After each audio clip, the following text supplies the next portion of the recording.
একটা সময় আসবে যখন পৃথিবী আর আগের মতো থাকবে না। মানুষের মুখে হাসি থাকবে, কিন্তু মনে থাকবে শুধু লোভ, স্বার্থ আর প্রতারণা।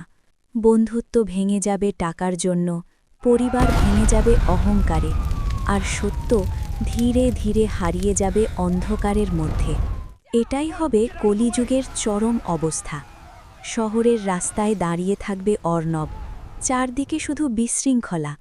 মানুষ একে অপরকে ঠকাচ্ছে, শক্তিশালী দুর্বলদের ওপর অত্যাচার করছে। আইন থাকবে, কিন্তু ন্যায় থাকবে না। আকাশ হবে কালো ধোঁয়ায় ঢাকা, নদী শুকিয়ে যাবে, প্রকৃতি যেন প্রতিশোধ নিতে শুরু করবে। হঠাৎ একদিন পৃথিবী কেঁপে উঠবে, ভূমিকম্পে ভেঙে পড়বে বড় বড় শহর, সমুদ্রের ঢেউ গিলে খাবে উপকূল, আকাশে বজ্রপাত আর আগুনের ঝড় শুরু হবে। মানুষ বুঝতে পারবে এটা শুধু প্রাকৃতিক দুর্যোগ নয়, এটা একটা শেষের শুরু। ঠিক তখনই আকাশে দেখা যাবে এক অদ্ভুত আলো।